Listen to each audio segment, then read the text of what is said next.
इससे हमें कोई फर्क नहीं पड़ता। तो क्या कहेंगे आप? जिस बात को सुनकर चीफ जस्टिस को नाराज होना चाहिए, जिस बात को सुनकर चीफ जस्टिस की नाराजगी जाहिर होनी चाहिए, उस बात पर चीफ जस्टिस अगर कह देते हैं कि इससे हमें कोई फर्क नहीं पड़ता, आप चिंता मत करिए, तो क्या कहेंगे आप?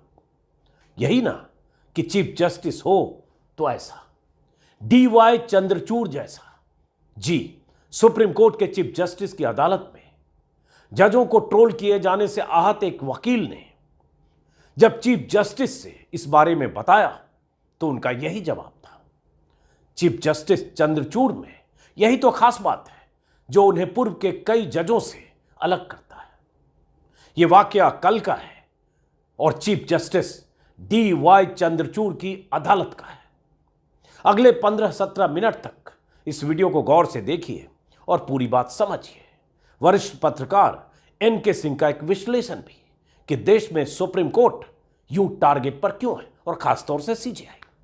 हम सब जानते हैं कि चीफ जस्टिस ऑफ इंडिया को, देश की सबसे बड़ी अदालत के सबसे बड़े जज को बीते कुछ महीनों के दौरान किस तरह से ट्रोल किया जा रहा है। उनके हर फैसले पर, उनके हर ऑब्जर्वेशन पर उन्हें टारगेट किया जा रहा है। और CJI को टारगेट करने वाले ऐसे लोग देश की सत्ताधारी पार्टी के हिमायती हैं, पक्के वाले मोदी समर्थक हैं। चीफ जस्टिस को ट्रोल करने वाले ये लोग कट्टर हिंदुत्ववादी विचारों के चोले में रहते हैं, खुद को सनातनी और राष्ट्रवादी कहते हैं। सबका कुल गोत्र एक है। उनके अगर ट्विटर हैंडल को खंगालेंगे, फेसबुक को खंगालेंगे तो यही पता चलता है। एक धर्म विशेष से नफरत करने वाले ये लोग हैं ज्यादातर, और यही वो जमात है जिसे चीफ जस्टिस चंद्रचूड़ फूटी आंखों नहीं सुहाते हैं। राहुल गांधी पर सुप्रीम कोर्ट के कल के फैसले के बाद तो जस्टिस गवई की बेंच के खिलाफ भी इस जमात का खून खौल रहा होगा, क्योंकि सुप्रीम कोर्ट के जजों ने न सिर्फ राहुल गांधी की सजा कम कर दी, बल्कि गुजरात की अदालतों को, गौर करिएगा, गुजरात की अदालतों को भी कटघरे में खड़ा कर दिया है और ऐसी बातें कहती है जो गुजरात की अदालतों की मंशा पर संदेह पैदा करते हैं। पता नहीं सुप्रीम कोर्ट के इस फैसले के बाद से मोदी समर्थक हजारों ट्रोल्स की जमात पर क्या गुजर रही होगी। सुप्रीम कोर्ट के कई फैसले हाल के दिनों में सरकार के लिए तमाचे की तरह है। सुप्रीम कोर्ट के जजों के कई मौखिक ऑब्जर्वेशन सरकार के लिए फजीहत की वजह बने हैं। कई दूसरे मुकदमों में सुप्रीम कोर्ट का रुख भी कथित सनातनियों की जमात के खून में उबाल लाने की वजह बनी, और तभी तो हजारों लोग दनादन सुप्रीम कोर्ट के जजों के खिलाफ और खासतौर से CJI के खिलाफ ना जाने क्या क्या लिखने लगते हैं। पैगंबर के बारे में विवादित बयान देने वाली बीजेपी लीडर नुपुर शर्मा पर जब सुप्रीम कोर्ट ने सख्त टिप्पणी की थी तो हजारों लोग सुप्रीम कोर्ट को सुप्रीम कोठा नाम देकर ट्विटर पर ट्रेंड कराने लगे थे। जरा सोचिए, देश की सर्वोच्च अदालत को सीधे सुप्रीम कोठा कह दिया गया था। इसी का जिक्र कल एक वकील ने चीफ जस्टिस के सामने किया, एक वीडियो का भी जिक्र किया और कहा कि मणिपुर के मुद्दे पर लोग क्या कर रहे हैं, जजों को दोगला कर रहे हैं, और ऐसी ट्रोलिंग पर एतराज जताया, जिसका जवाब चीफ जस्टिस ने बेफिक्री के साथ यही कह कर दिया, चिंता मत करिए, इससे हमें कोई फर्क नहीं पड़ता। इसलिए मैं कह रहा हूं, जज हो तो चंद्रचूड़ जैसा, चीफ जस्टिस हो तो चंद्रचूड़ जैसा आज इनकी जरूरत है। राइट विंग का एक बड़ा तबका न सिर्फ सुप्रीम कोर्ट के जजों को टारगेट कर रहा है, बल्कि चीफ जस्टिस चंद्रचूड़ को सीधे गालियां देने लगता है। मणिपुर के मुद्दे पर चीफ जस्टिस का सरकार को यह कहना कि या तो आप एक्शन लीजिए वरना हम एक्शन लेंगे, ऐसे लोगों को बहुत चुभ गया था। ट्विटर पर, फेसबुक पर और सोशल मीडिया के बाकी प्लेटफॉर्म पर चीफ जस्टिस के खिलाफ मुहिम चल पड़ी।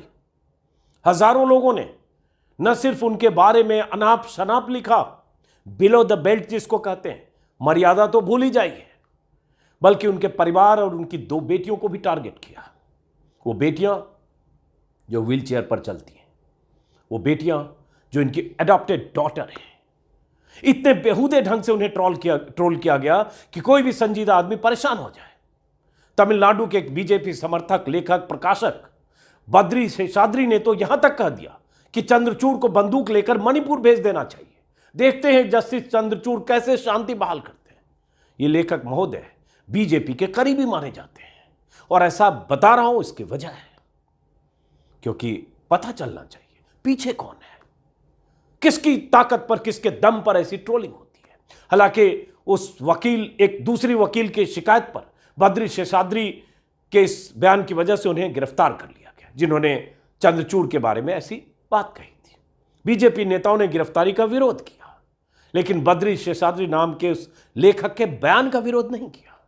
इसी से आप समझ सकते हैं कि ट्रोल करने वालों के लिए यह कहा जा सकता है सबका मालिक एक है। मणिपुर के मुद्दे पर चीफ जस्टिस के तेवर को देखते हुए उन्हें बहुत गालियां दी गई। लगातार उन पर सोशल मीडिया के जरिए दबाव बनाने की कोशिश की गई। लेकिन जब सुप्रीम कोर्ट में मणिपुर के मुद्दे पर सुनवाई हुई, अभी 5 दिन पहले, तो फिर चीफ जस्टिस ने सरकार को न सिर्फ जमकर फटकार लगाई, बल्कि यहां तक कह दिया कि मणिपुर में सरकार और संवैधानिक संस्थाएं कोलैप्स कर गई हैं, बिल्कुल खत्म है। पुलिस आपकी नाकारा है, लॉ एंड ऑर्डर नाम की कोई चीज नहीं है, आपने कोई काम कायदे से किया नहीं। और 2 दिन तक चली सुनवाई में सरकार की तरफ से पेश solicitor general of India, attorney general of India एक तरह से जलील होते रहे सीजेआई के सामने उनकी बेंच में, और सरकार का बचाव करते रहे क्योंकि यही उनकी ड्यूटी थी। आखिर में चीफ जस्टिस ने मणिपुर के डीजीपी को सुप्रीम कोर्ट में हाजिर होने का आदेश दे दिया। अब 7 अगस्त को मणिपुर के डीजीपी साहब, director general of police, chief justice की अदालत में मणिपुर में हुई घटनाओं की फाइल लेकर खड़े दिखेंगे। जाहिर है इससे हजारों लाखों लोगों को मिर्ची तो लगेगी। जाहिर है चीफ जस्टिस का यह तेवर मोदी भक्तों को परेशान तो करेगा। उन्हें आज की तारीख में कबूल नहीं कि कोई भी संस्था सरकार पर सवाल उठाए, सरकार को कटघरे में खड़ा करे, चाहे वो सुप्रीम कोर्ट क्यों ना हो, क्योंकि बाकी संस्थाओं का हाल सब देख रहे हैं। कुछ महीनों के भीतर सुप्रीम कोर्ट के दूसरे जजों ने भी सरकार को मुश्किल में डालने वाले कई असहज फैसले दिए हैं, कई असहज ऑब्जर्वेशन दिए हैं जो अखबारों की सुर्खियां बनी है। चाहे चुनाव आयुक्तों की नियुक्ति की प्रक्रिया में बदलाव का मामला हो, या फिर ईडी डायरेक्टर का मामला, या फिर सीजेआई की पीठ में महाराष्ट्र का मामला, राज्यपाल की भूमिका को लेकर जो बहुत कुछ कहा, कई ऐसे मामले हैं जब सुप्रीम कोर्ट ने ऐसी बातें कही जो सरकार के गले में फांस की तरह थी। और वजह, चीफ जस्टिस ऑफ इंडिया लगातार ट्रोल किए जाते रहे। मैंने पहले भी न्यूज लॉन्ड्री के हवाले से एक डेटा बताया था, फिर से बता दूं, और उसके बाद वरिष्ठ पत्रकार, कानून, कायदे, कानून, संविधान के जानकार एनके सिंह को आगे सुनिएगा। ये डेटा है कुछ महीने पहले का, 4 महीने, 1 जनवरी से 20 अप्रैल के बीच 4 महीने का एक डेटा। शेरिल अग्रवाल और जयजीत पॉल हैं, मिशिगन यूनिवर्सिटी के एसोसिएट प्रोफेसर, उन्होंने एक रिसर्च किया था जिसमें पता चला कि 4 महीने के भीतर सीजेआई के खिलाफ, not my CJI, CJI D Y Chandrachud, CJI Chandrachud, इस तरह के हैशटैग से 7,53,848 ट्वीट किए गए। 7,53,848 ट्वीट, और उस ट्वीट में 1,16,669 ट्वीट ओरिजिनल, 1,16,669 ओरिजिनल, मतलब 1,16,000 लोगों ने ओरिजिनल ट्वीट किया। मतलब इनके खिलाफ जो ट्रेंड कराया गया, जो आपत्तिजनक बातें लिखी गई, उसके ये किरदार एक के हिसाब से इतने थे। और इसमें क्या क्या लिखा गया ये मैंने पहले बताया था, उस विस्तार में मैं नहीं जा रहा हूं, जो 4 महीने तक चला। और सीजेआई भी कई बार कुछ कुछ कार्यक्रम में ट्रोलिंग के बारे में बता चुके हैं। लेकिन ऐसे वक्त में, इस दौर में, चीफ जस्टिस ऑफ इंडिया का यह रुख देश में संविधान को ताकत देने के लिए, लोकतंत्र की बुनियाद को मजबूत बनाए रखने के लिए बहुत जरूरी है। इसलिए सीजेआई का यह कहना उनकी दरियादिली दिखाता है जब कोई वकील उनकी अदालत में कहता है, माय लॉर्ड, सुप्रीम कोर्ट के जजों को दोगला कहा जा रहा है, सुप्रीम कोर्ट को कोठा कहा जा रहा है, यह अच्छी बात नहीं है, ऐसा वीडियो वायरल हो रहा है। सीजेआई कहते हैं, मुझे पता है, लेकिन चिंता मत करिए, इससे कोई फर्क नहीं पड़ेगा, हम देख लेंगे।